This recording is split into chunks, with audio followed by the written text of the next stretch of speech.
Bismillahirrahmanirrahim.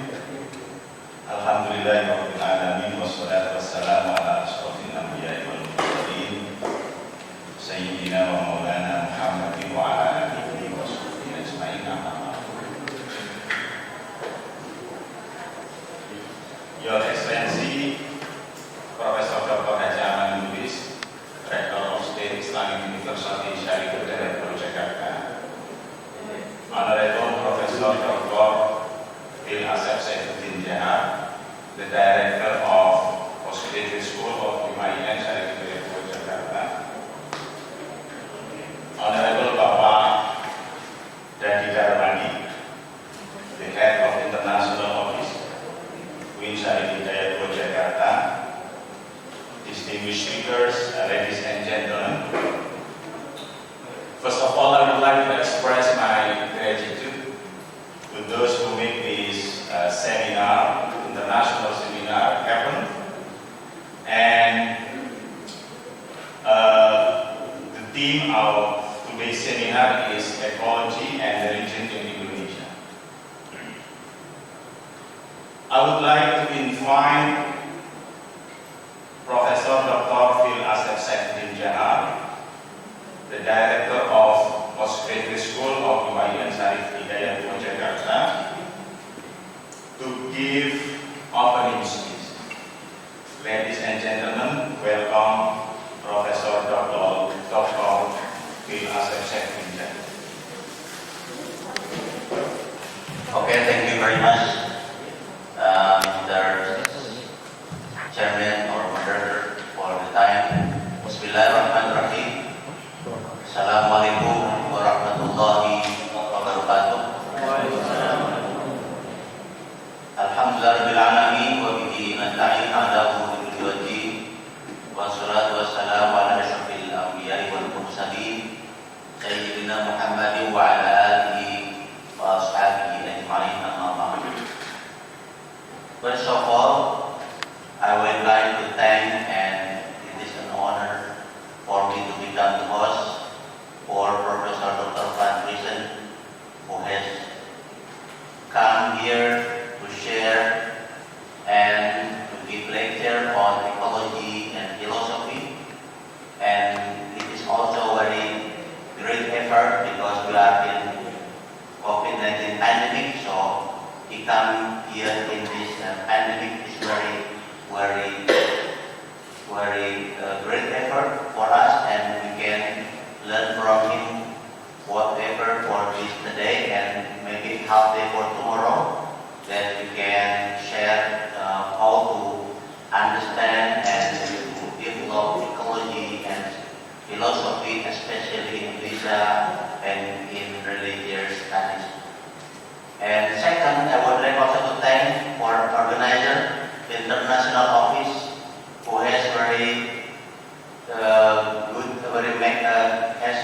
good job for this organizing, and also all team of graduate school who has organized also and welcome and also accompany our guest from the Netherlands.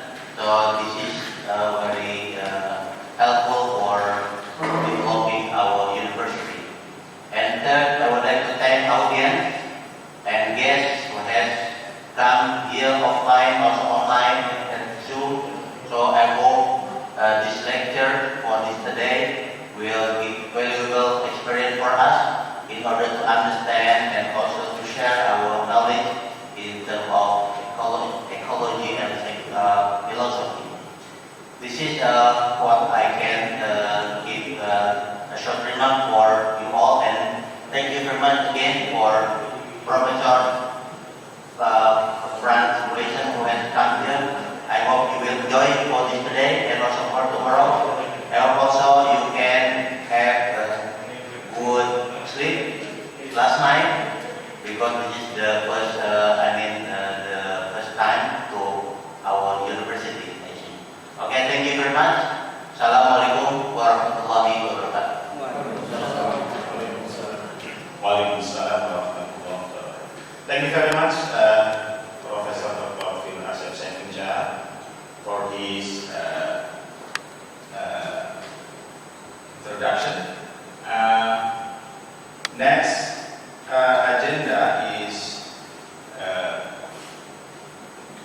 presentation from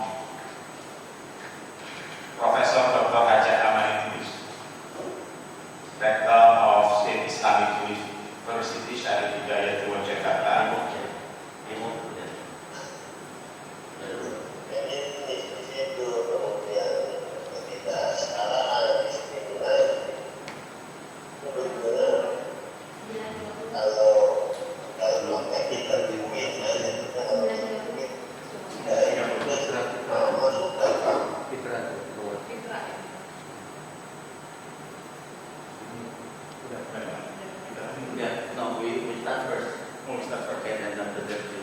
Alright, ladies and gentlemen, now we come to the our seminar today. The theme of the seminar is Ecology and Religion in Indonesia. And as we know, this topic has been important, especially in the Indonesian context. As we have seen, religion, particularly Islam, has been playing an important role in social changes in Indonesia. Sometimes religion is used as vehicle for political advocacy in several issues. In relation to ecological issues in Indonesia, the question is whether Islam has played its role to facilitate or impede appreciation of environment concern. To what extent the use of religion, particularly Islam, being effective in tackling environmental problems? Are there any Indonesian Muslims who engage in the advocacy for environmental awareness? If any, what kind of strategy that they use to champion environmental issues in their daily life as Muslims? To deal with this question, we would hear more from our distinguished speaker. Our first speaker is Professor FGS Wijsen. Is that right? Wijsen. Wijsen means wise man. Orang yang bijaksana. I don't know actually the Dutch language, but he told me that Wijsen means wise man, in English. I will introduce Professor Wijsen. He is a professor from Radboud University, the Netherlands. His research and teaching focus on two areas: intercultural and interreligious dialogue, and integral and sustainable development. His current research is on eco-theology and eco-feminism in Indonesian Islam. He was Dean of Graduate School of Theology 2011 and 2019. He is now Director of the Netherlands School of Advanced Studies in Theology and Religious Studies. And he has become a professor, visiting professor in many Indonesian universities, Satya Wacana universities and Brawijaya universities. And now he is part of a project called Netherlands and Indonesian Christian Islam Relation Consortium for Muslim-Christian Relations, which involves 5 universities in Indonesia and in the Netherlands. Okay, without further ado, I would like to invite Professor Wijsen. Please. Good morning. Good morning. I'm happy to be here after 1.5 years of traveling. My last visit to Indonesia was in January 2020. I was supposed to come back in summer 2020, but as we all know, COVID-19 prohibited us to travel, and that took longer than I expected, or we all expected. But I'm happy to be back. It was not easy, I can tell you, to get into the country and then to get out of the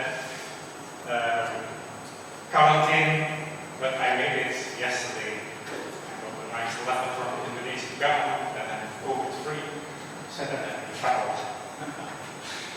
And my first visit is Wijsen, Jakarta, and I'm very happy to be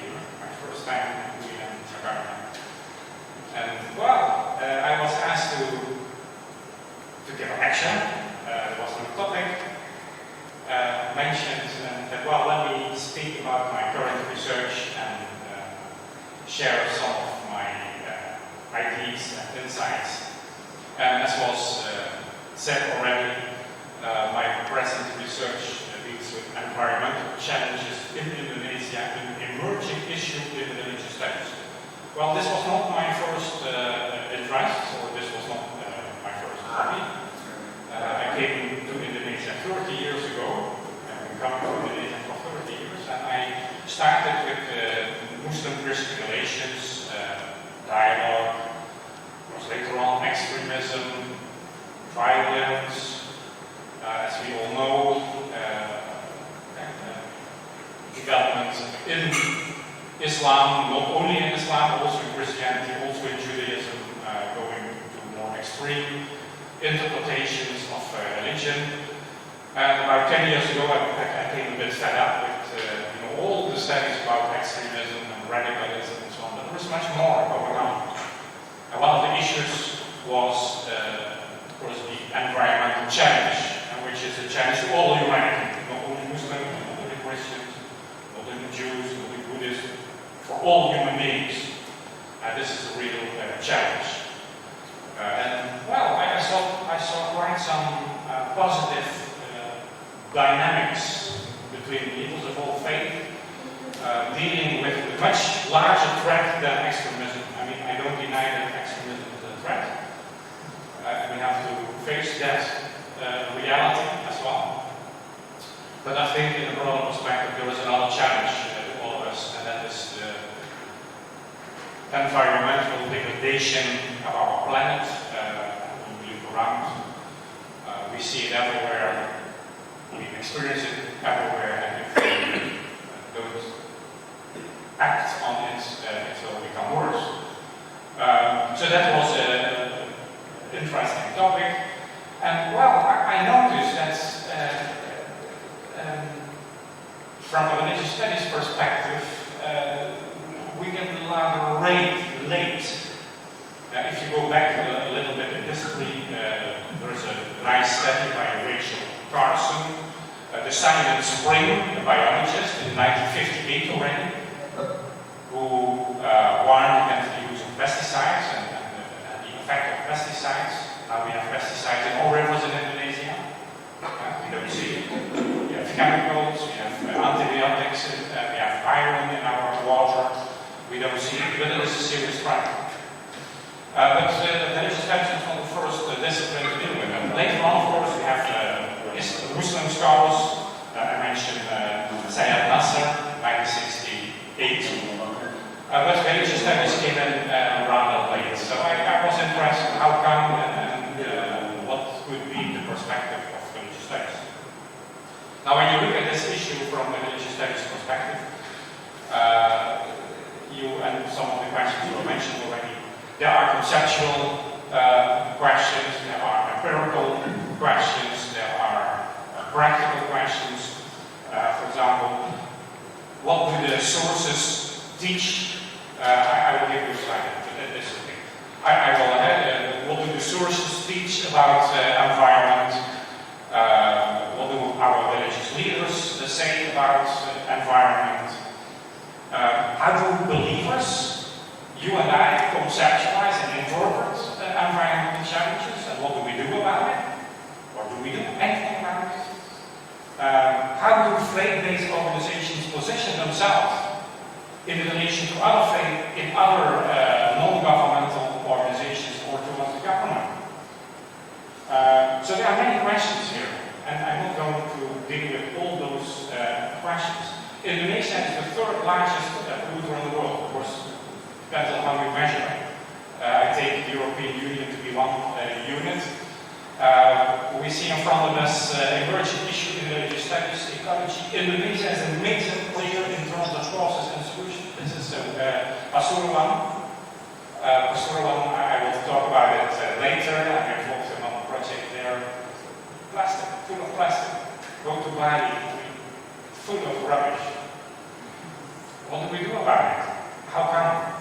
I will mention one case study about plastic, use of plastic. And fatwa against the use of plastic. I will deal with that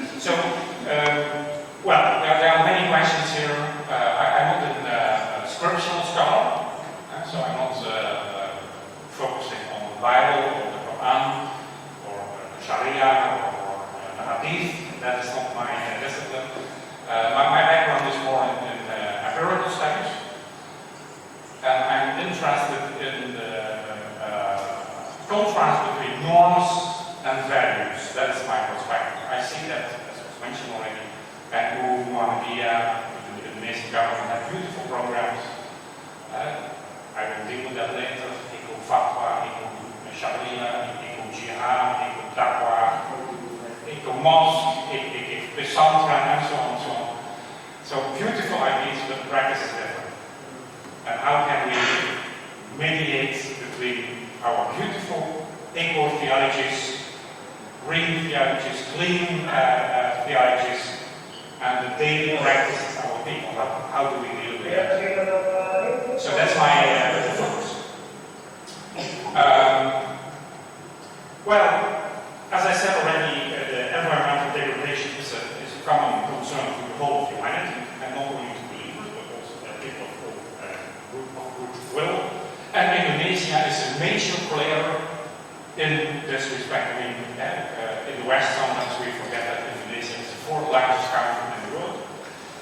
It has the second largest rainforest in the world, which is a very important asset for Indonesia. It is also the third largest polluter in the world. The second biggest contributor to waste. The second highest emitter of greenhouse gas, and I can tell you many examples, but that's not so interesting. We are all aware of the fact that it is really facing a problem. Indonesia has an enormous population growth. Jakarta alone produces 6,000 tons of waste every day. 6,000 tons of waste every day.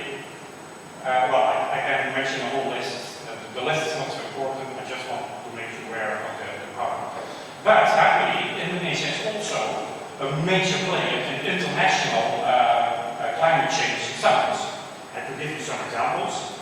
Indonesia was the first OPEC country to sign the Kyoto Protocol. The first OPEC country that signed the Kyoto Protocol, which is very important. It hosted the United Nations Climate Conference in Bali, which produced the Bali Roadmap, which plays a role in the whole debate until today. And it promised to control greenhouse gas emission at the meeting of the G20 years in 2009. So I really see that at the international level, Indonesia is a major cause of the problem, but it is also one of the players to do something against this problem. Also in its domestic policy, I think the Indonesian government plays an important role. I'll give you one example. The Ministry of Environment published a report, Environmental Education, in 2014 to implement environmental education in 250,000 schools in Indonesia, more than 3,000 universities, among them Islamic universities like this. It's a major, very important fact. Of course, the Ministry of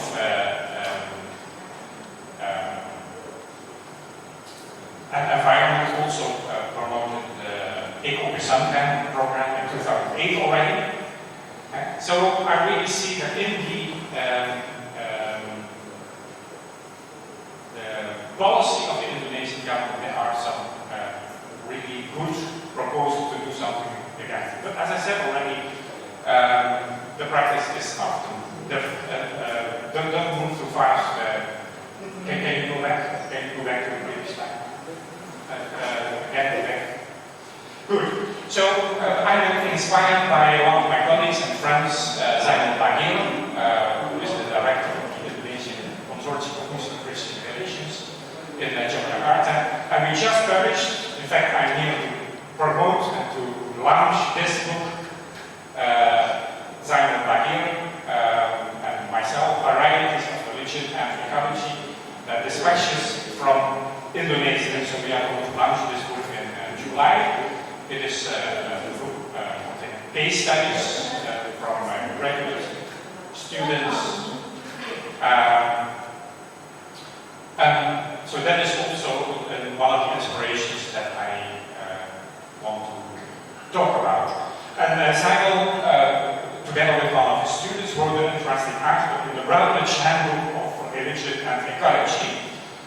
And he speaks about the problem of the tension between norms and practices. I quote from the article in the Handbook of Religion and Ecology by Wijsen. He argues that one of the important keys to further Islam and ecology is to pay more attention to the empirical study of living traditions and practices.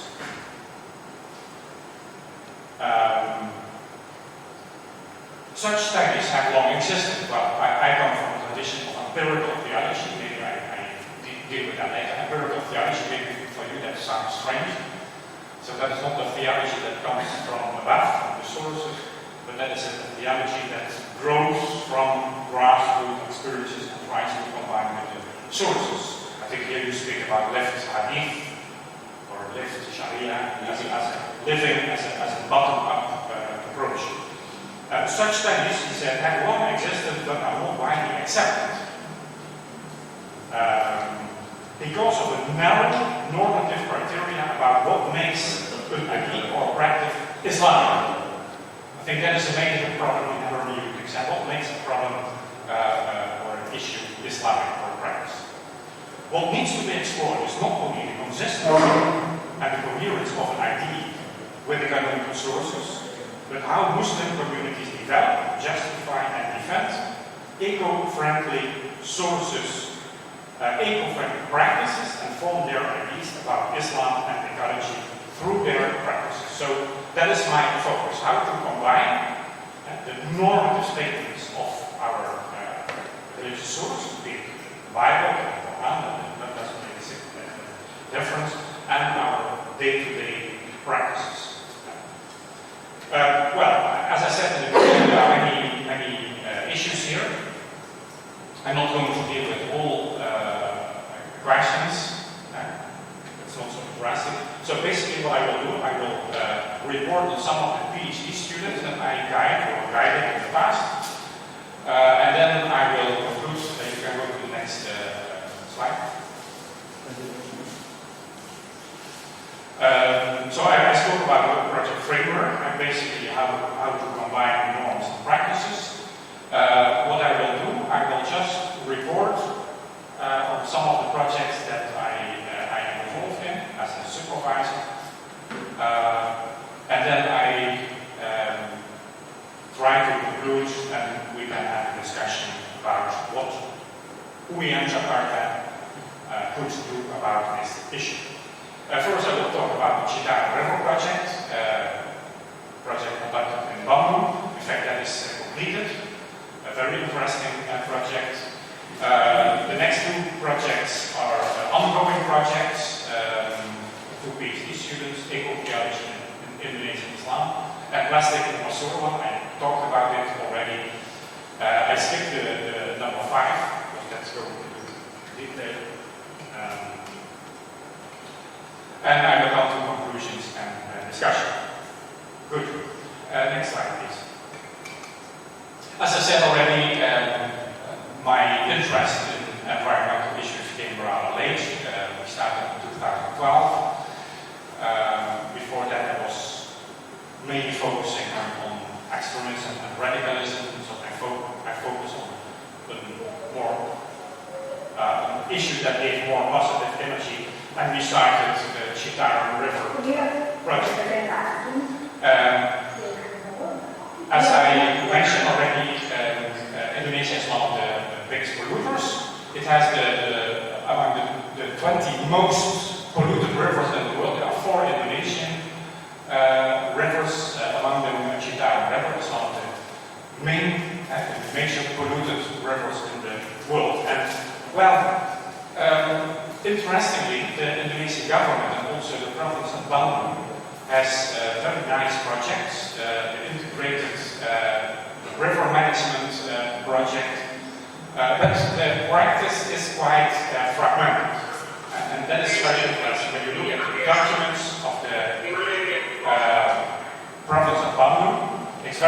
interesting, integrated visions. And basically, when you look at the practice there, that's not a technological problem. Right? To clean a river, I mean, we exactly know how to clean a river. Did it in Kuala Lumpur, did it in Singapore, did it all over the world. So it's not a technical problem. It's not a financial problem. We have money enough. $500 million were allocated for the river, the Chicago River by the Asian Development Bank. But there's mainly a management problem and a spiritual. It's also our behavior that's on that. Now, when we decided to do something about it, we knew that we cannot, I mean, as a small university in the Netherlands, we cannot solve this huge problem. That is impossible. It's not to Dutch company or Dutch university to solve an Indonesian problem. So what we did was we trained 8 Indonesian PhD students in an interdisciplinary way. I think that's what we can do. Because now we focus all from our own discipline. Water management, medicine, healthcare, international economy, development studies, cultural anthropology, religious studies. We all look at from our own discipline, but we lack integration. So we thought, well, what can we do about it? So let us train PhDs, candidates, future leaders of Indonesia to think in an interdisciplinary way. So we decided every PhD student is supervised by an Indonesian and a Dutch professor coming from 2 different disciplines. So I supervised an Indonesian PhD candidate who has a technical background, who is a Muslim, a woman, and the co-supervisor was a water engineer, no background in religious studies.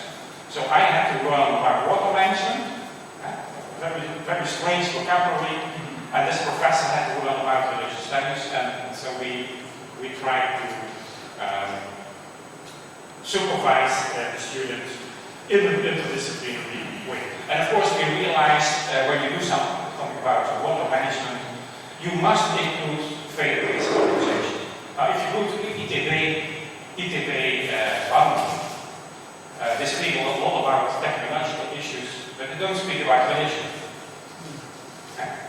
And in fact, when you speak about religion, they say, well, I'm not an expert, you have to go to Fuyan or you have to go to the PI or whatever. So that is not my expertise, I only deal with water management. I said, okay, but when we want to solve this problem, all parts have to be involved. It's not only about technology, it's also about money, and it is also about culture, it's also about religion. So we must look also from a religious studies perspective. And well, so that's how I came included in the interdisciplinary project, dealing with healthcare, dealing with economy, dealing with politics, dealing with management, but I looked at religious studies perspective. And so the issue that we identified was, how come that Indonesia is the 2nd largest polluter in the world? It also has the largest Muslim population in the world. But, on the other hand, it has the most polluted rivers in the world. Chicago River, one of them. And purity is the key value of Islam. Purity is the key value of Islam. How come that on one hand you have a very polluted river, and on the other hand you have purity as the essence of your religion? How come? And how come that people wash themselves 5 times per day? Well, if you are a practicing Muslim, 5 times per day with water that is polluted. Chemicals, antibiotics, pesticides in the water. You don't see it, but it is there. So, laws and practices. So what we did, I have to speed up a little bit because of time. So what we did, we conducted a comparative case study, very low-key, in an urban and rural area, and we just looked at how people combine their norms and values from an Islamic perspective, purity in Islam, and the issue of water, the polluted water. And so we decided, I'm not sure if people coming from Bandung, but you are familiar with that, the rural area was Kampung Bakmut, a very traditional place with a tomb of a saint, Ida Bakmut, which is a pilgrimage place. People go there to visit the tomb of the saint, and it's also a source of income. And Chico de la Cala, which is a more industrialized area where people sold their land and now work in the factories. And we simply looked at the two case studies from the perspective how do people combine norms and values. You can continue to the next slide, please.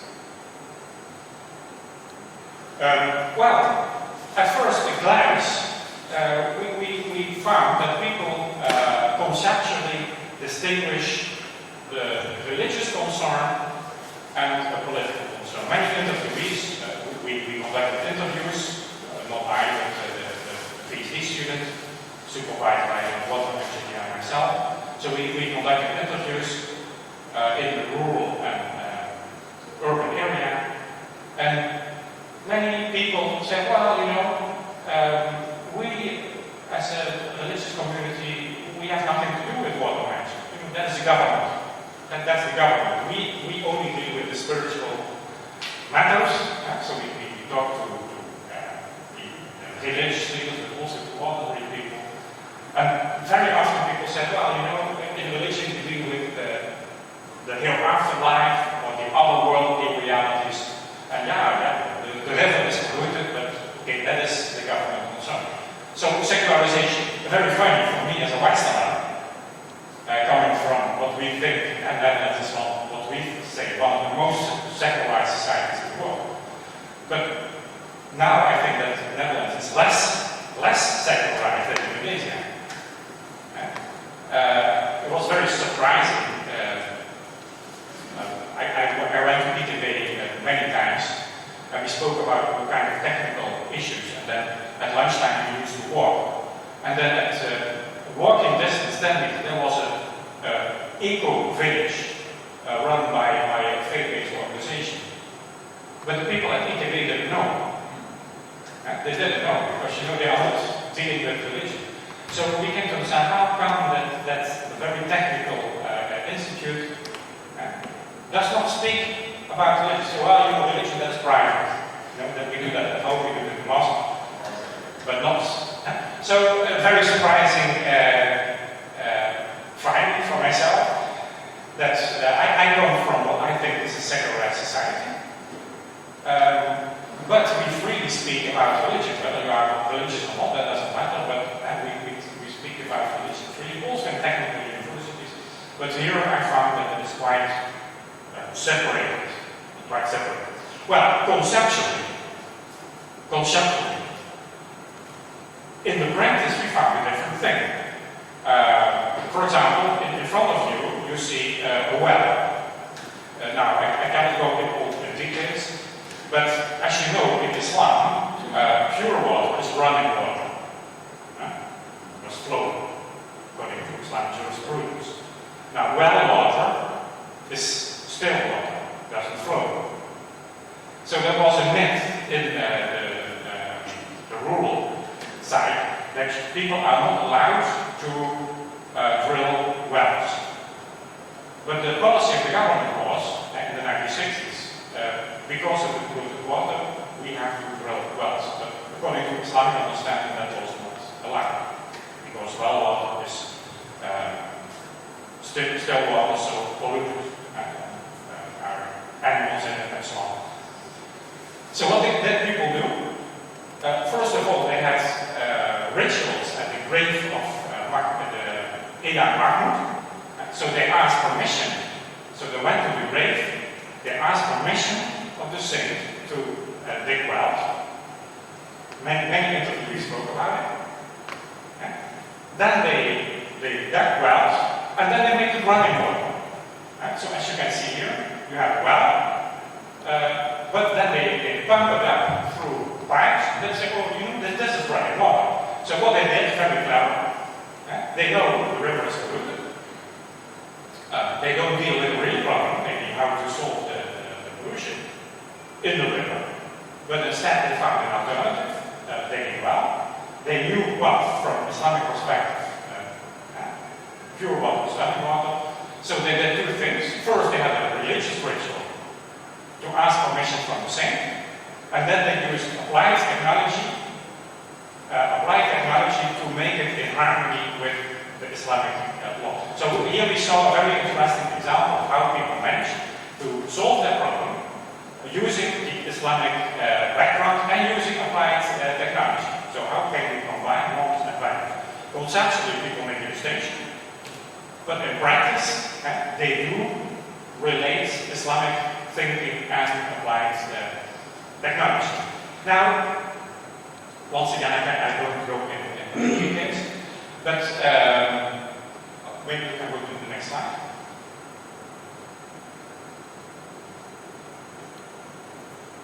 Yeah, so this is another example, how you know the basin, the water basin in front of the mosque. Now, according to Islamic jurisprudence, 2 meters, 30 centimeters deep. Then it's pure. Of course, we know the water in this basin is not pure. But at least we have the suggestion that, well, it is in harmony with Islamic jurisprudence. So it is safe. Here again, applied technology is used to at least meet the requirements of Islam. Now, interestingly, in the urban area, there were quite some artists and activists who also made the conceptual relation between norms and values. They said, no, we should do something about the river. You know, digging wells is not a solution. Instead, it makes the problem worse. In that region, as you know, there are about 40 million people. Now, when 40 million people start to dig wells, the groundwater goes down. And that means the reality. Now, in the wells, the water is polluted. So we have to do something about the root cause, maybe the river. So we found some artists who really campaigned against the government to do something about the pollution of the river. You can go to the next slide.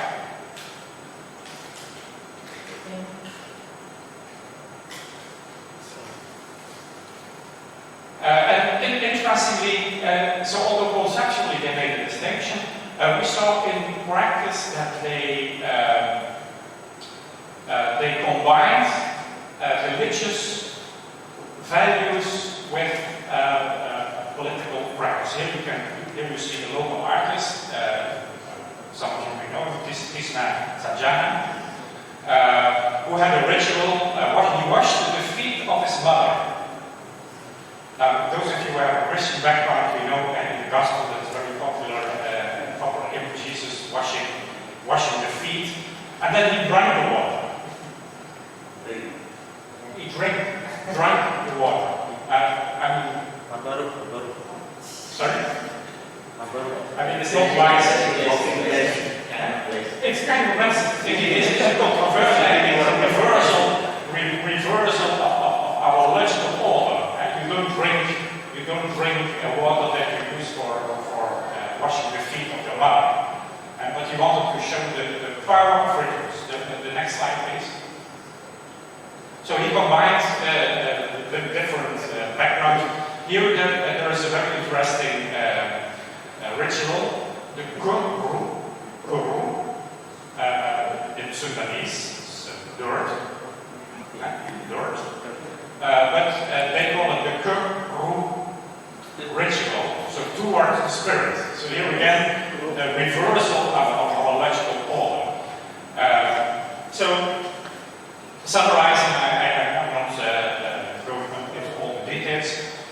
Summarizing, in this project we found that yes, there is tension between norms and values, but people found creative ways to mediate between what Islamic thought is about purity and the practice of solution.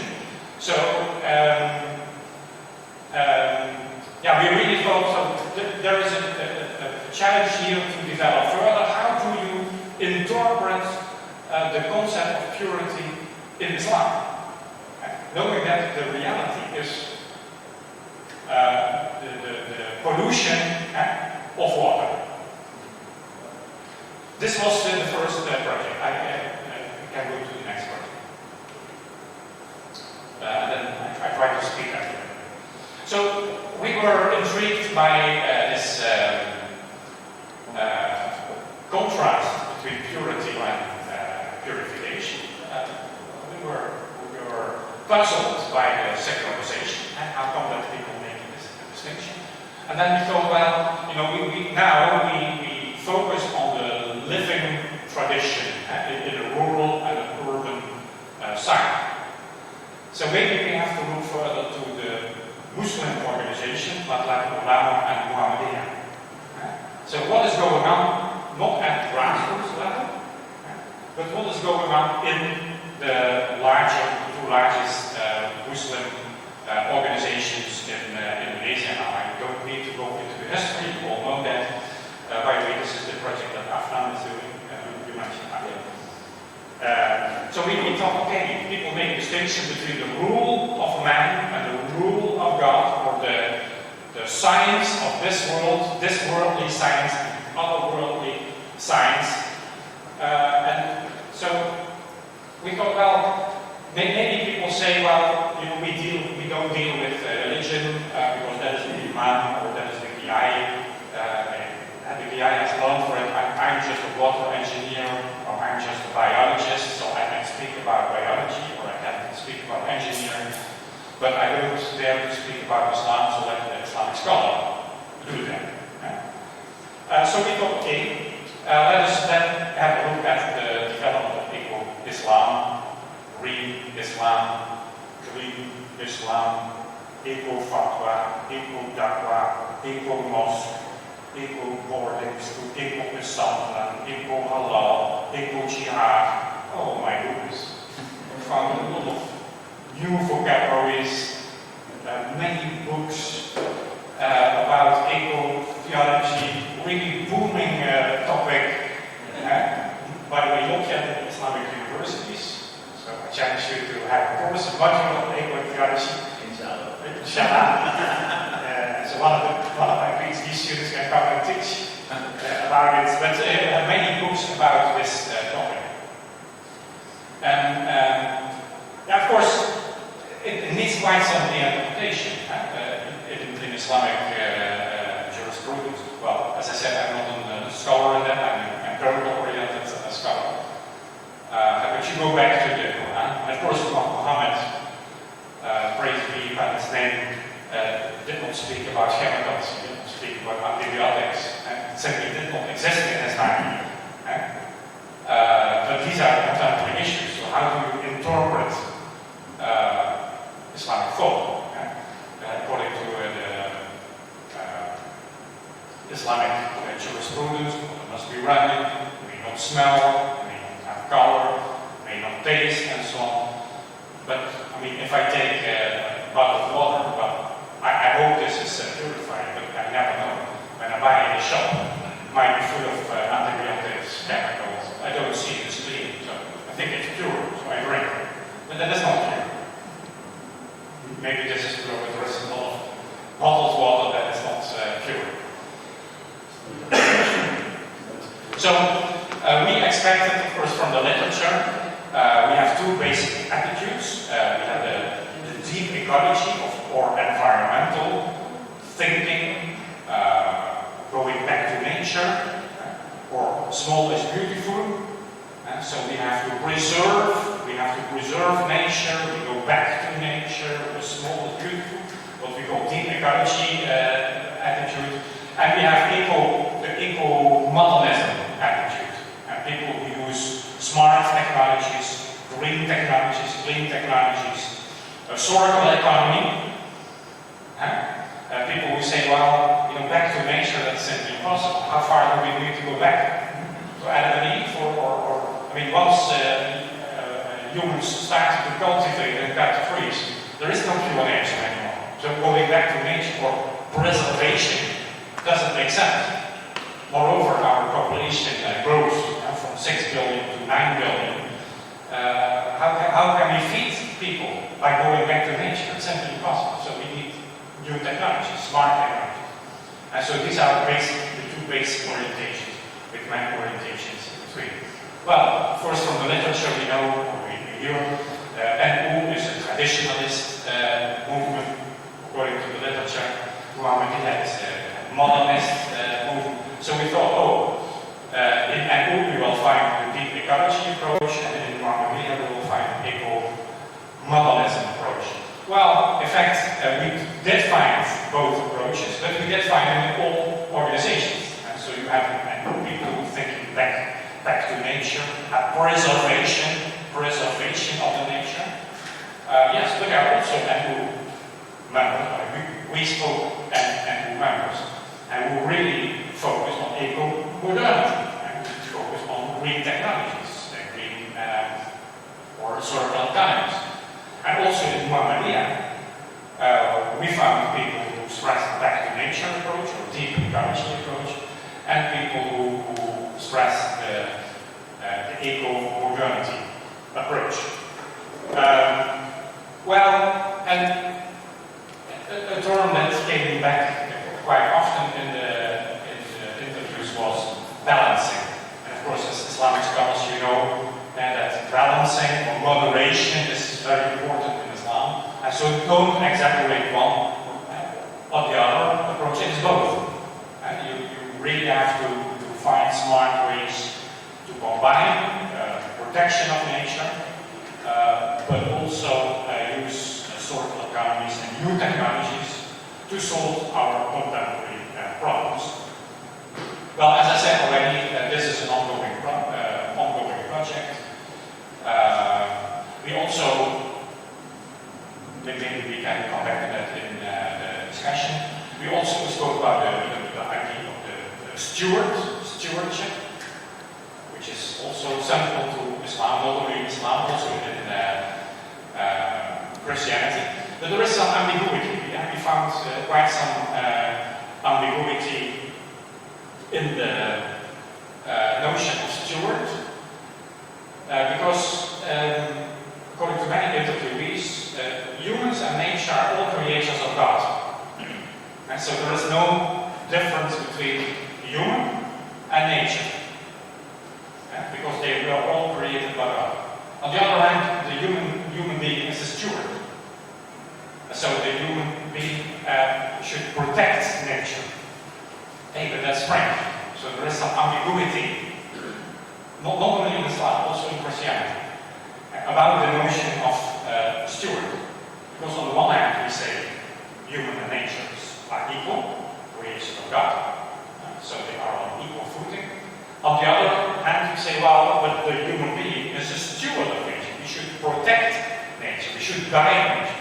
That means we are above nature. Hey, but we human beings cannot do without nature, but nature can do without us. So how come that we are above nature? So for Islamic thinking, not only Islamic thinking, also for Christian thinking, there is really a challenge. How can we understand the relationship between human beings and nature being created by God, and at the same time we see ourselves as guardians of nature or stewards of nature, so putting ourselves above nature. There's an ambiguity in our understanding. I think that there needs more to be done. Many interviewees spoke about nature not only being an object but being a subject. I think people are familiar with NU thinking, they are familiar with that. So nature is not an object that we can exploit, but nature has a subject. This subject acts itself. Yeah. There is an ambiguity here for theologians and scholars of religion to combine both views of man. And this is an ongoing project. We don't have a solution to that. Maybe you, as scholars of religion, have a solution to that. Next slide, please. So here we see, so first, the previous slide was about praying for water. Here we see some new technologies in Wijsen and in Pasuruan, purifying water and explaining, according to ECO principles, that the water that is recycled is pure. And many people are afraid for the ablution water that it is not pure, so you cannot use ablution water for purification. You cannot even use ablution water for watering your garden because it is not clean. Well, here we have a purification system in one of the Sandra in Pasuruan, explaining to people that this water, using this technology, is clean. And here again, many people don't trust that, so it's, and I really do think that for any leadership that's complicated to explain to people that this is pure water, air sushi, and you can use it. Good. Now I go to my third case study, and then I come to my conclusion. The next slide, please. Next slide. So we are interested in this, how to combine norms and practices in Islam. And from the previous project that I spoke about in Bandung, we came to a new understanding of co-creation, what we call co-creation, and that is the living lab approach. A living lab approach means that normally we speak about a lab in a university, and we invent a green technology, and then we bring it to the village. As we saw in the previous slide, and we can explain to people this is pure water and so on. But people don't know. They don't think in terms of science and technology. They think in terms of what the Quran or what the Qur'an says. So that doesn't work. So, what we thought, well, we have a living lab. That means we bring the KI, or we bring the village leader to a village. We bring also the water engineer and in this case, the ETS people to the village. We bring the businessman or women to the village. We bring the NGO to the village and say, okay, we have a water problem here. How are we going to solve this problem? Not in a university, not in the factory, not in Jakarta, the Ministry of Health, but here at this spot. You know your problem, how are we going to solve this problem here? And then the technician can say, okay, this is how we can solve it. The business person can say, okay, this is how we can finance it. The NGO can contribute, the PI can contribute. And so this is what we are doing in the next slide, please.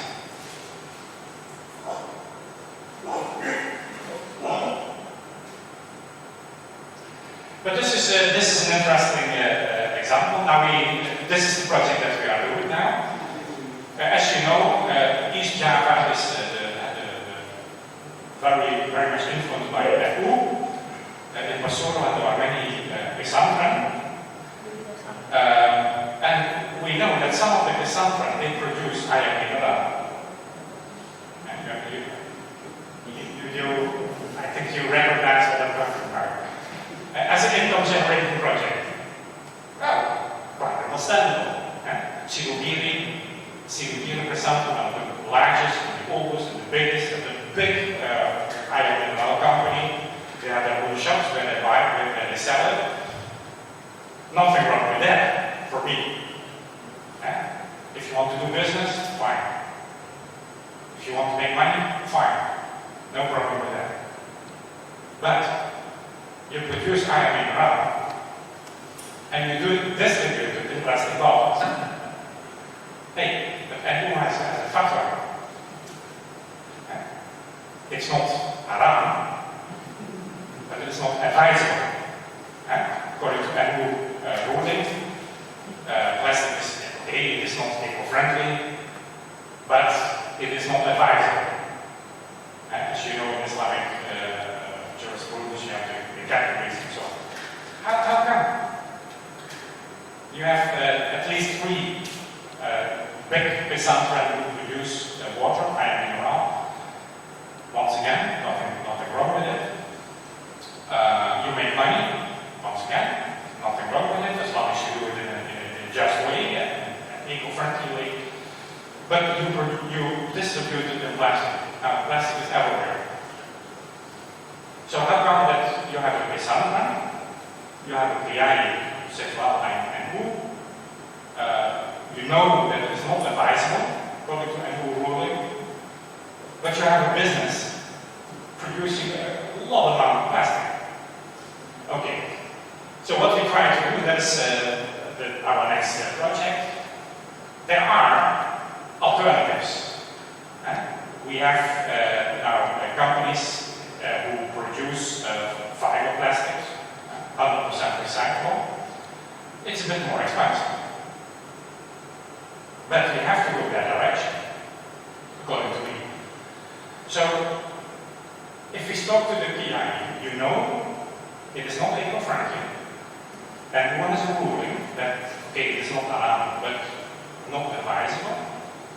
Are you willing to add maybe 1,000 rupiah or 500 rupiah for each bottle if you can distribute it in an eco-friendly way?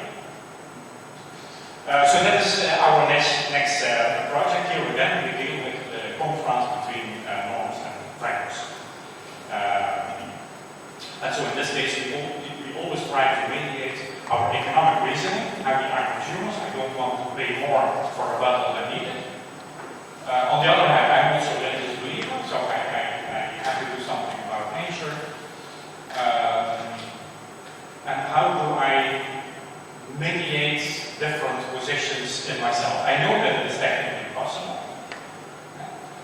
We also know that people think that a sun-free bottle, when you go to a shop and you see sun-free, I mean about sun-free, we think, oh, there is a blessing. There is a blessing here.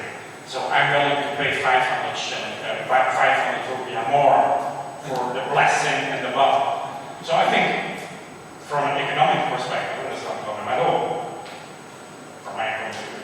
But in delivering that approach, we will bring the businessman, we will bring the PI, we will bring the NGO, say, okay, well, how can we solve this problem of plastic waste?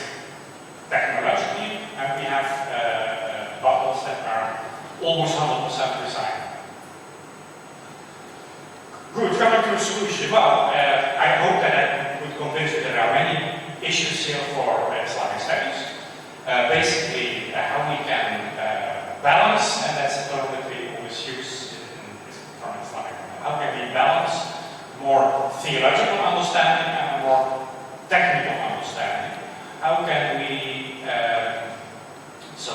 mediate between a back to nature approach or environmentalist approach, small is beautiful approach, and a smart technology approach. And well, there are many issues here for particularly Islamic scholars, Islamic jurisprudence. How do you interpret the environmental problem? I gave the example of plastic waste. How can you reinterpret the whole issue of water and waste? And as I mentioned already, there are some notions in Islamic thinking, not only Islamic thinking, also biblical thinking, stewardship, and it's an ambiguous term. How do we relate human beings and nature? And are we above? Are we the masters of nature? Can we exploit nature, or are we participants of nature and equal footing? Or if you're more in a mystical tradition, there are some Sufist thinkers who say, well, we are in fact part of nature, and we are not two entities that collaborate, but we are embedded in nature, we cannot be above nature. So there is a lot to discuss here and to reflect upon. And well, I challenge you as Islamic scholars to go further with this topic and challenge to all of us, particularly also to Islamic universities. And I give the floor back to the moderator. Okay, let's give applause to our distinguished speaker. Thank you very much, Professor Wijsen. Professor Wijsen has touched upon the tension between, or the gap between the beauty of religious teaching and the practice, especially in the issue of environment. And he also suggests to narrow the gap between the teaching and the practice. And one of the strategy that he suggests is how we make collaborative action involving people from different backgrounds and also from different perspectives, education, technology, culture, economy, and religions. And this is also, I think this is a good challenge for us as an Islamic institution.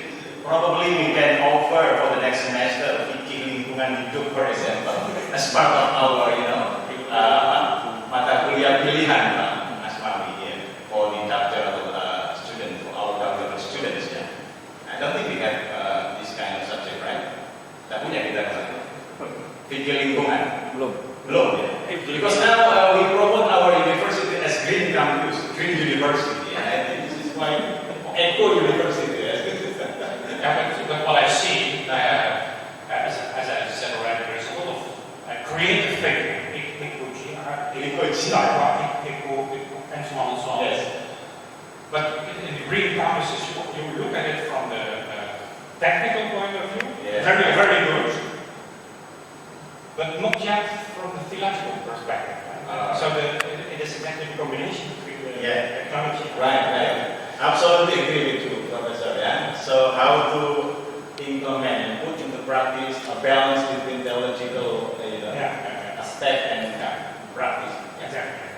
All right. Now, how about the You offer for the Zoom moderator already. sorry, no. All right. So I'll invite to our audiences, either in offline or online, to ask a question to our speaker.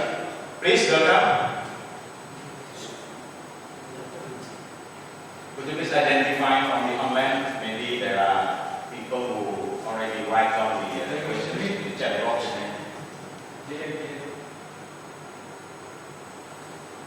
don't have access to Ya, Anybody there? ada pertanyaan bisa dicek di chat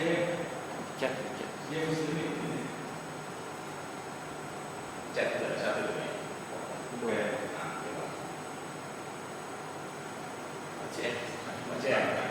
Okay, please, Pak JN.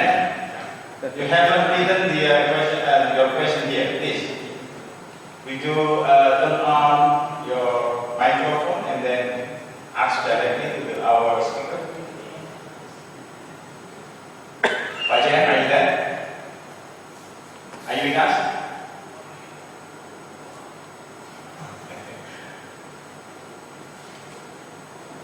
All right, then identify our audience here, offline audience. All right, please, Pak Director. Oh, Hello? oh, Pak Jen.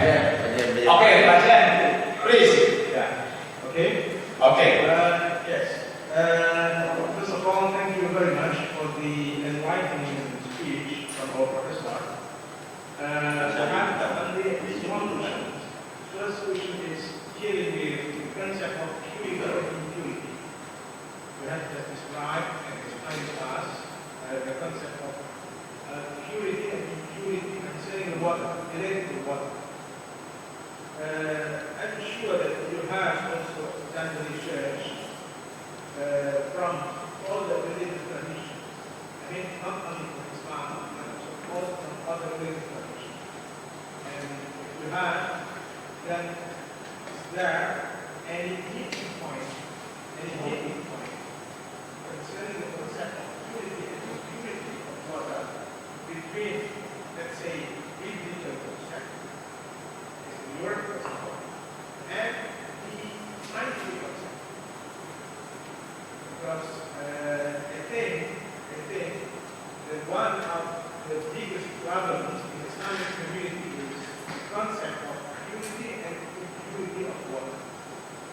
say that we have to concept the purity of water of Islamic tradition must have good smell, taste, and color. But actually, it's not enough. How to translate it? How to translate it in events to the current development of the scientific approach? Then, if we know that we may raise something, or we can interpret the concept from religious tradition and get there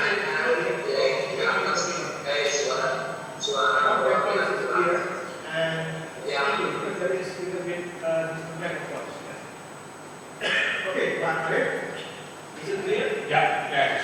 Can you go back to the PowerPoint, please? Okay, it's clear, Pak. Yeah.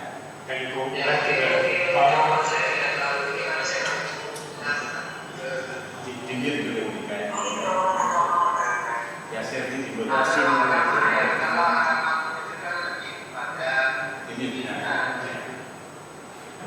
Please go back to the PowerPoint. Bisa kembali ke PowerPoint, Pak. Yeah. And then take the next slide, please. The next slide, 14, number 14. Yeah, number 14. Washing mother. Oh, sorry, the next slide. Next slide. 15. This is a saying familiar to you. We found it in one of the Pesantren in Bandung. Agama dibangun di atas kebersihan. Religion is built on purity, cleanliness, and in response to the question, we find that in all religions, in the Bible, we are baptized to water. Water has a cleaning function. We find it in the Jewish tradition, people wash their hands. We find it in Hinduism, we find it in Buddhism. I mean, water is the root metaphor of purity and cleanliness in all religions. So that is not particular for Islam. And so there is something that we can find in each other. Next slide. But the reality is different. So this is a river not far from the Wijsen where I made that picture. So going to the question of the speaker, yeah, I mean the idea that water has a purifying effect, that water is not sacred in itself, but has a more religious significance, that is not particular to Islam. But our daily practices are different. In my hometown where Nijmegen, we had the Rhine River, was heavily polluted in the 1950s, and now it's more or less clean through a collaborative effort. But going to your question, I don't have an easy answer to that. Here again, it is combining scientific knowledge. So what is clean water scientifically, and what is pure water according to Islamic tradition. Now, as I indicated already, in the time of Muhammad, there were no antibiotics, there were no pesticides, there were no metals in the water, and so on and so on. So the Quran does not speak about it. But in our present day reality, we are confronted with water that is heavily polluted. And of course, I don't have an easy answer to that.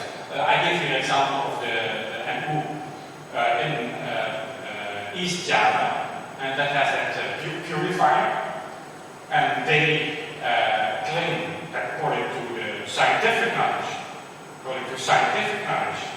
the water that is purified by this machine is not only clean, but also pure according to Islamic tradition.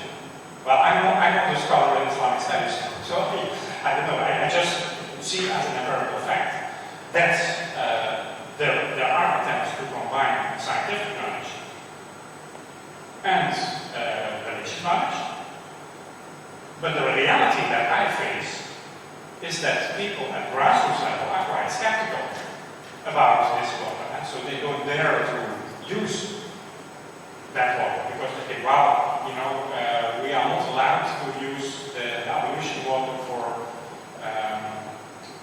for ablution again, but also not for watering even my garden, my plants. I hope I addressed your question. Wijsen, has the answer addressed your question? Yes. But one thing still remains in my mind, that is the concept, how to, let's say, probably you have practical example, how to have meeting point, especially related to the concept of purity and cleanness between, let's say, from scientific approach and from religious approach. But until now, what is in our mind, Muslims, we separate between what is clean and what is pure. That's the problem. Yeah. So, probably you have, let's say, suggestion. So yeah, the only example that I give is the maybe you can go back to that slide. I think it's number 11. Number 11. Last. Is it? Last. I think it's 11. Is it? 11. So the only concrete example that I can give is, and sorry, my Bahasa is not that well, and the picture is not that good, where the PI, so the world scholar about Islam, explains to people that this clean water, clean according to medical science, is pure according to Islamic jurisprudence. That's a concrete example that I could find. So what I understand is that the different sometimes use this machine to purify the water. Okay, I got it. This is in Sibugiri. If you are interested, you can find it in the Sibugiri Pesantren. Sibugiri Pesantren is in Basua, and yesterday the leader of the Pesantren has passed away. Oh, it's actually? Okay. Alright. Okay, thank you very much. Now I will invite to the next questions. Director, please. Anybody else or just like Lagi. Okay. let me speak with everyone.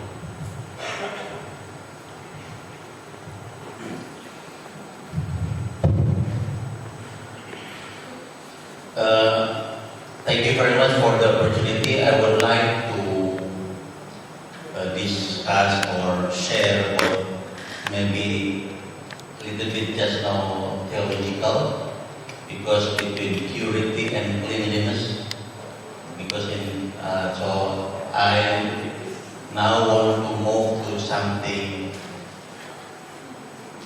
theological and sociological. On the one hand, for example, there is a belief that, or in understanding of Muslim people, or really, they see that they understand, or they know from the book that they should behave clean and also to keep clean and also good environment. But in practice, for example, they even easily draw the waste out of from their cars. And even when you see, for example, who is in the car, they are all wearing the like turban and also wearing the cape, with white cape, for example, and they just went back from the meeting or religious meeting. But on the way, they draw easily on the way and something like aqua water, mineral water, and something like that. So this is very contradictory. On the one hand, on the meeting, for example, they complaining or preaching about the cleanliness or honesty and something like that. Then my question is, how we can say combine? This is the religiosity, the understanding of religion on the one hand, and on the other, they have the very high consciousness to practice what they understand. But let me take to one Indonesian example. Maybe 2 years ago, before 5 years ago, that people, when they use train, train from Jakarta to Java or from Bogor to Jakarta, with Trans Papua, for example, they people very easily to move on the roof of the train. And they also even easily not to pay the ticket, for example. It is, I think, in their understanding of the religion, for example, that no, that it is cheating, or it is not the law in their religion. But when the government, for example, our last minister, Ignatius Jonan, applied a strict rule in order to keep and to make a certain system. And after that, it is very dramatically changed how they behave in train and how they can order the ticket for train. And how, for example, like the beggar and something like that, when the train is already stopped. And it is exactly not propagated or because of the jurists.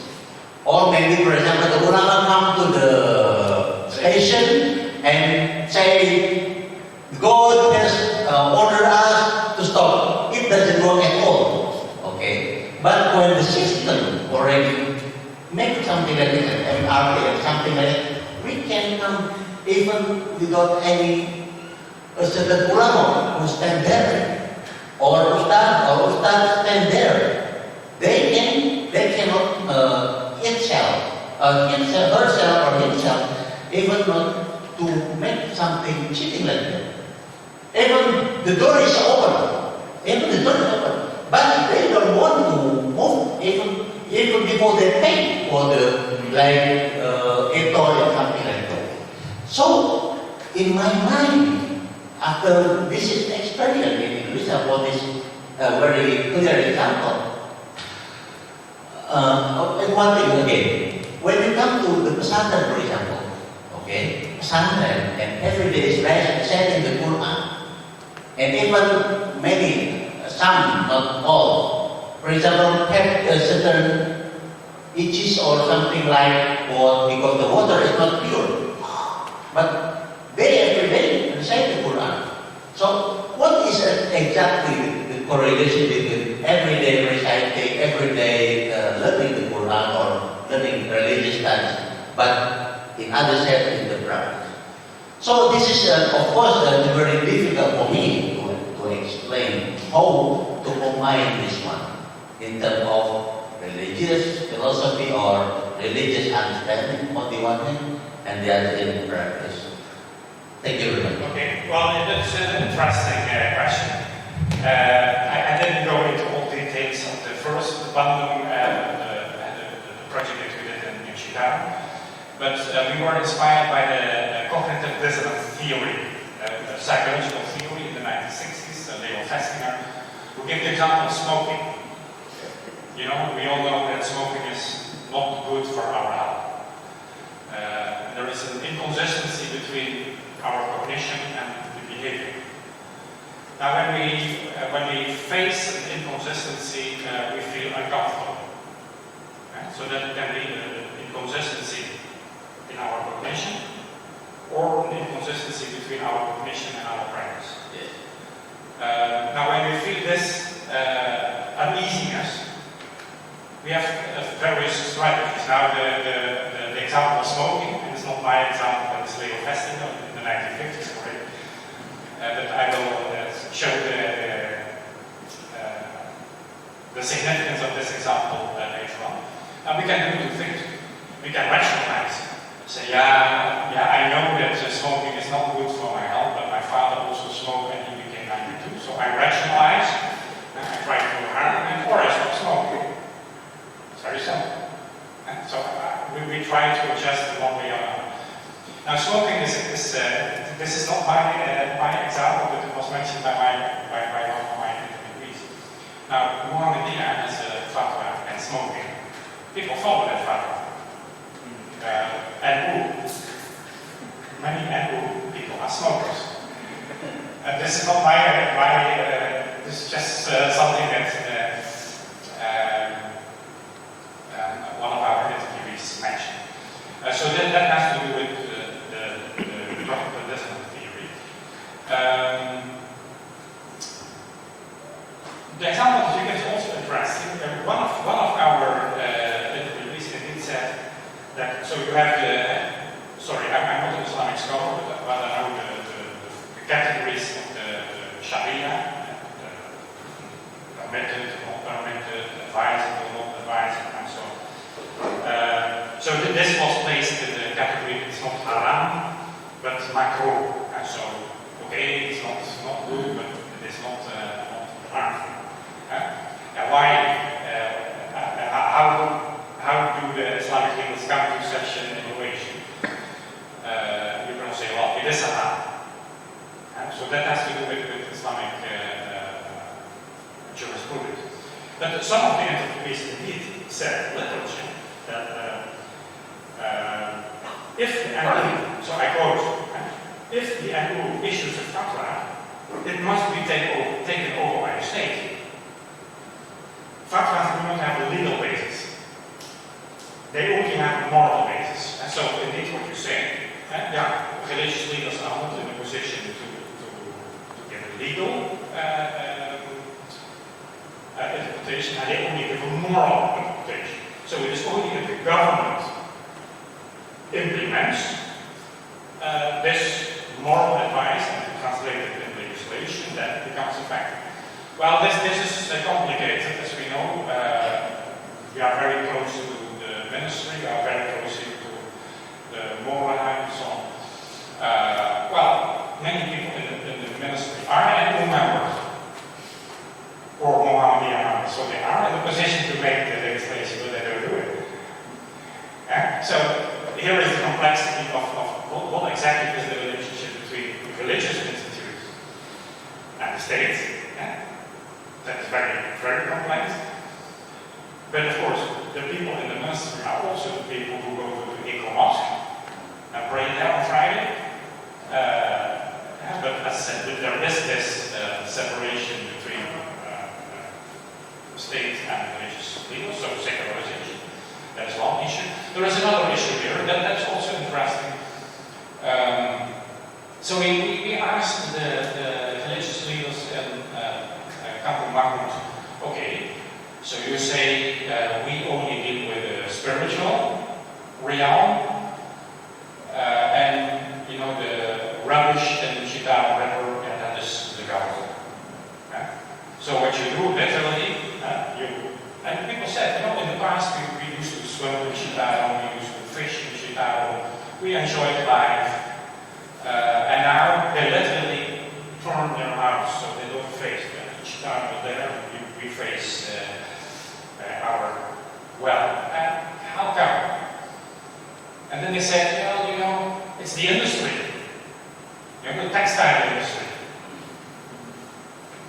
they pollute the river.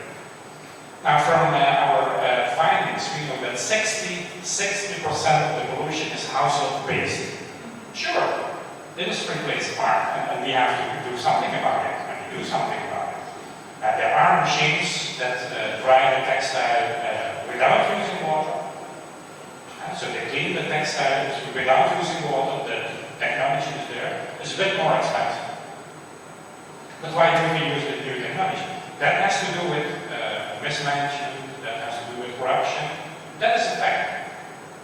And we have to do something against it. But the other fact is that 60% of the pollution of Chicago River is just you and me throwing things there because we don't care. It's a moral issue. And that's the interesting, so the living lab approach was a finding that we developed in Chicago. It was also developed in for example, River Rhine. If you all look at the other, you say, no, it's the industry, no, it's the politics. Nothing happens. Somebody has to do the first step. And we can only do that if we bring people together. And we see this is a problem, so how can we solve this problem? And we can do it. It is done. Many rivers it will, but somebody has to start. And if religious leaders continue to say, well, you know, this is corruption, this is mismanagement, this is the government, nothing will happen.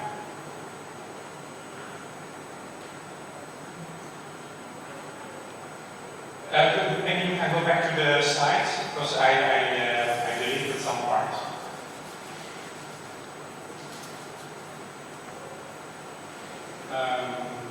I think it's 14, number 14. So the next project will be, we are going to use the living lab approach that was developed in Chicago. Now in 10 places, that is in 2022. 10 places in Indonesia, in Aceh, in Jambi, Surabaya, Jakarta, Yogyakarta, Semarang, Bali, Kalimantan, and in Kupang. And we have 10 pilot projects where we will do the same thing. So what is your problem here? We bring a businessman. Make money, no problem for me. It's okay. As long as you do it in a just and eco-friendly way. You bring in the technician, so don't develop your technology in the university, but come to the village and say, well, how can we solve this problem here? We bring in the NGO, we bring in the KI, and we bring in the Knowledge Institute, we bring in the government, and solve the problem on the spot. Not in Jakarta, in the ministry, but simply in Kupang or Kalimantan. And so we are quite hopeful that this is going to work as a pilot. As I said, in my place, Nijmegen, which is in the eastern part of the Netherlands, the Rhine was heavily polluted in the 1950s because of chemical industry, mainly in Switzerland.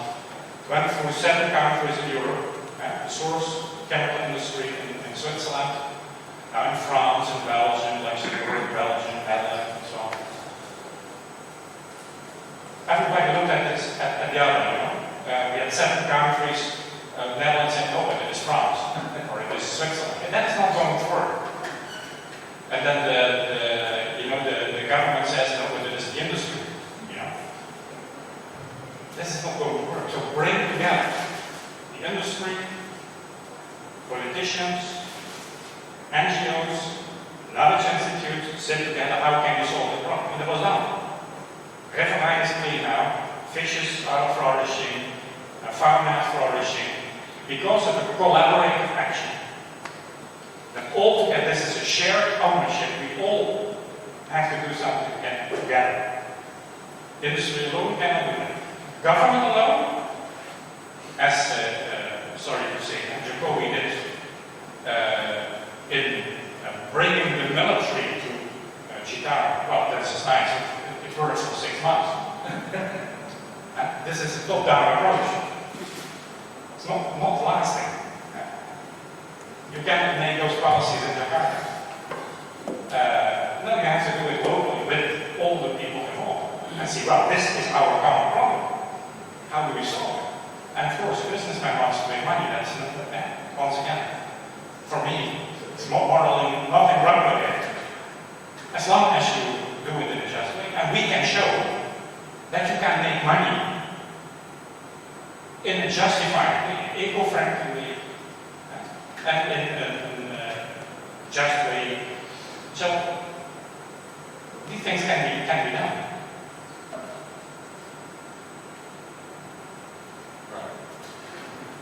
All right, thank you very much. Is there any other questions for our audience online or offline? Okay. Pak Imam first, and then we will come to the next question from online. Yeah, please, Pak. Okay. Thank you, Mr. Wijsen, and thank you for your presentation, Your Excellencies, Professor Wijsen. First of all, I want to, maybe this is a comment for me, that the issue of ecology, I think, cannot be split from the culture. If we talk about eco-standard, eco-weather, so on, but we cannot split it from the culture of human, I think. As well as our Professor Asep said about the culture of our maybe citizens of something like this. But in our Islamic studies, of course, Islamic lesson is not only about Sharia only, but there is what we call belief or theology or faith.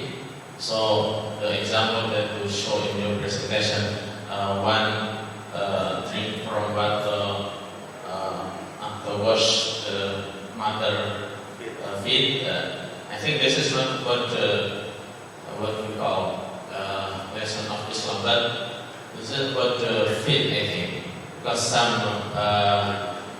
even in some hadiths, there are some hadiths tell that in the tradition, some woman companion of Prophet Muhammad, in every day they come to Prophet Muhammad, come with the water and ask the Prophet Muhammad to give they are what we call barokah, seeking for blessing. So I think maybe this is something difficult if you want to change the mind of people with the issue of eco-water and seeking blessing, seeking tabarruk. So this is about the culture of our, maybe some culture people. So then second, my question is how to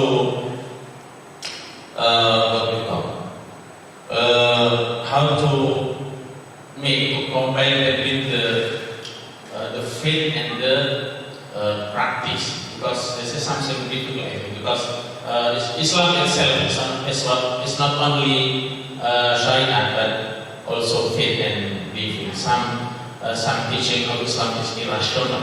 We only ask to believe.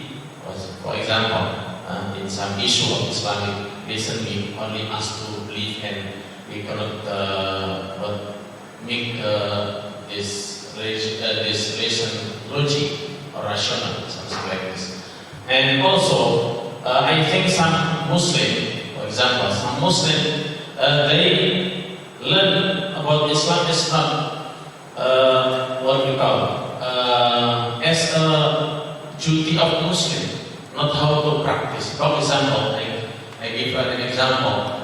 We every day ask to Allah to give us healthy and welfare. For example, in our dua, we ask to Allah, Allahumma inna nas'aluka salamatan fid din wa afiyatan fil jasad. Oh Allah, oh my God, please secure my soul and my body. But after that, we drink or we smoke, maybe, for example. That's mean what we ask to God and what we practice in our life is so totally different. This is, I think, between the skill of understanding and how to practice Islam is different. So I hope your comment about this. Thank you. Well, basically it was the same question. I mean, it's not an easy, not an easy answer to that. But as one of our interviewees said, in the case of smoking, it seems that Mohammedan members are more faithful to that than Hindu members. That has something to do with leadership. That has something to do with authority in an Islamic organization. That has something to do also with whether leadership is trustworthy and whether they themselves give a good example. Of course, if you have a leader who is smoking, that is not a good example for people. And so it is a very complicated issue. I don't have an easy answer to that. And of course, you mentioned legislation. I mean, in Europe, it's not allowed to smoke in public places. It's simply prohibited. And if you do smoke in a public place, you have to pay. Well, you don't smoke in a public place, not because of the religious reason, but you don't want to pay. Something like that. And so, if I go to Singapore, if I throw something, it's prohibited. So, it is a complex issue, but it has something to do with the trustworthiness of leadership. And I think if you compare different religious organizations, there is a difference there. And secondly, it has to do with legislation. All right, we have a question here in our chat box. Hello.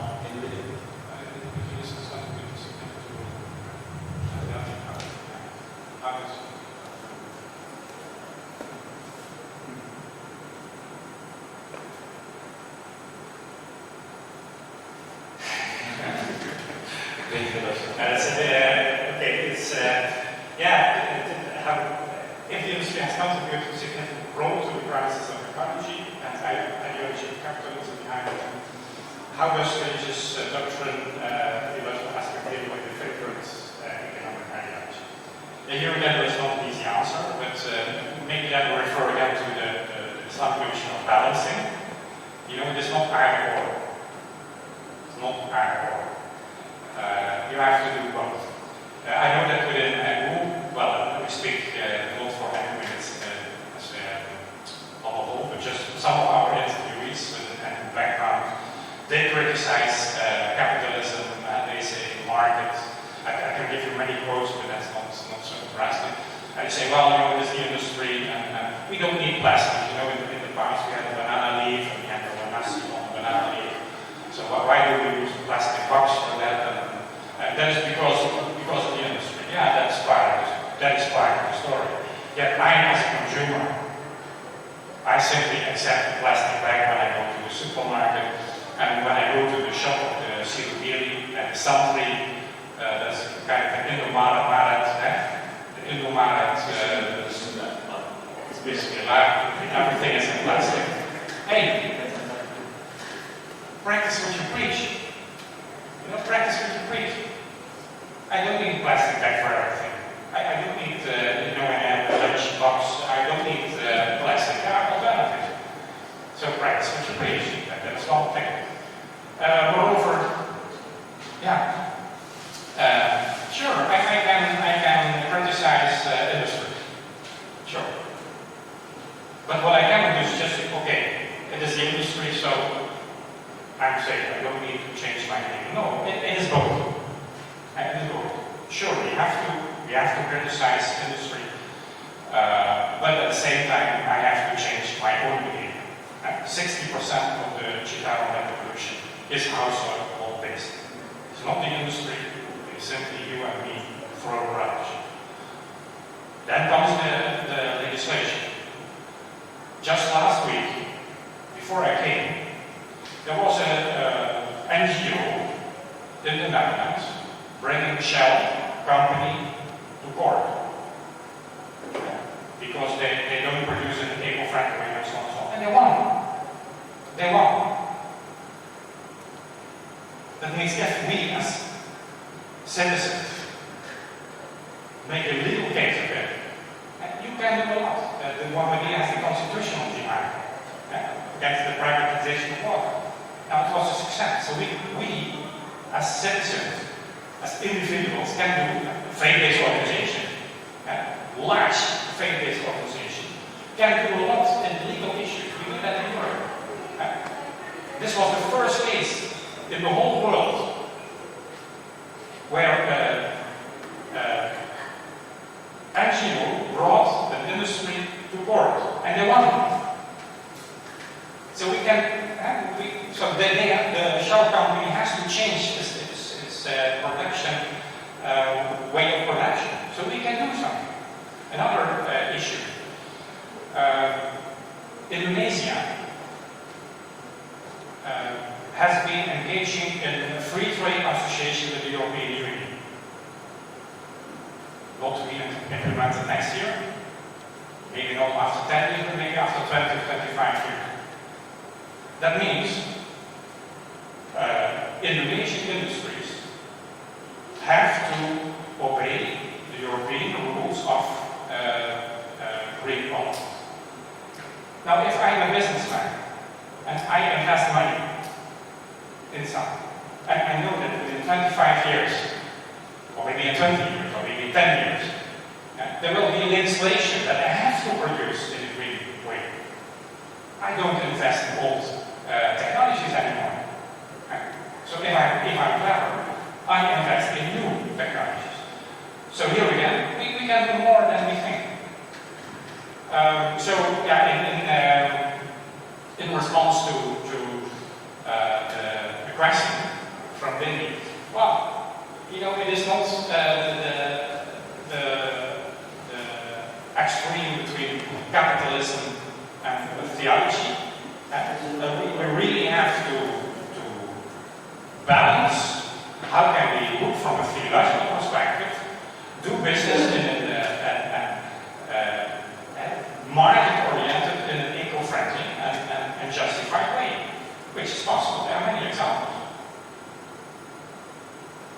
So it's not either capitalism as bad and theology as good, but you can also balance this and see how you can use market mechanisms in a justified way. I mean, a way that you can justify theology, and that can be done. There are many examples.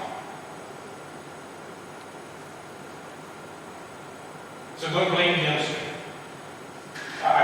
Blame the industry, but we cannot do without the industry. That is one of the lessons in the River Rhine project.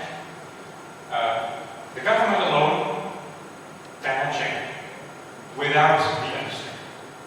An NGO cannot change alone without the industry. So you have to involve. All right. I'll invite one more question and then we can wrap up our seminar at 11. Please,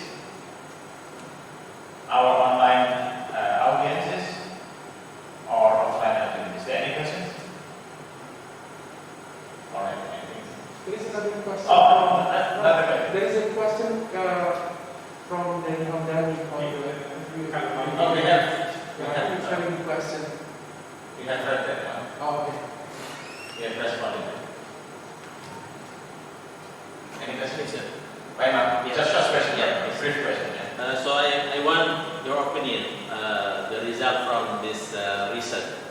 The result of your research or project, your recommendation or what your research? Religion and ecology.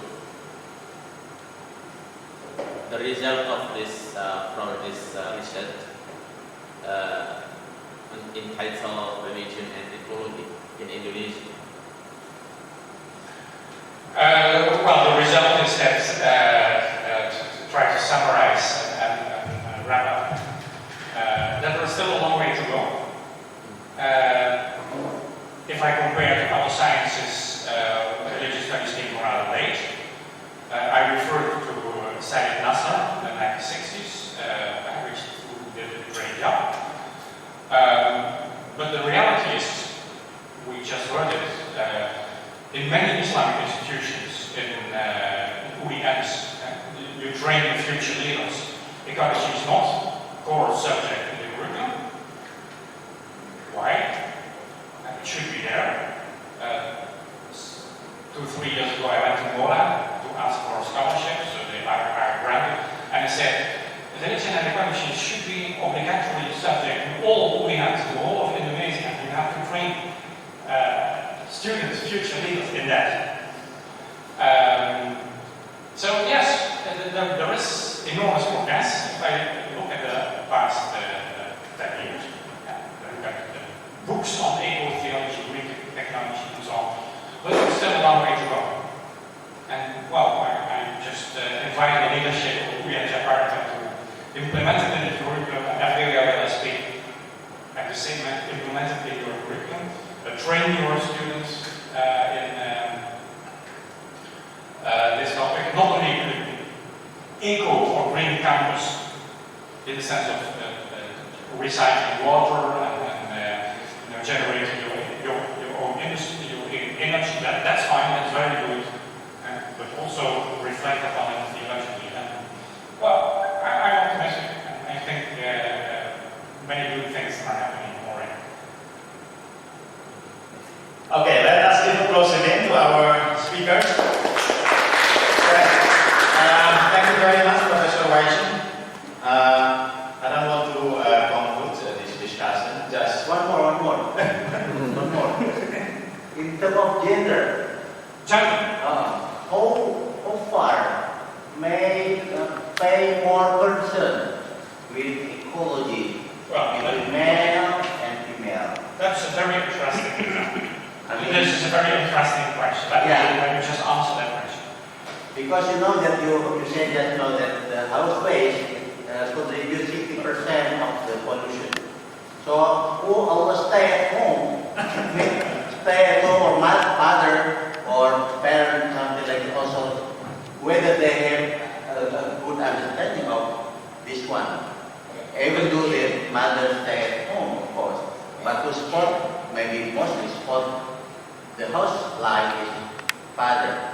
But it is in at house.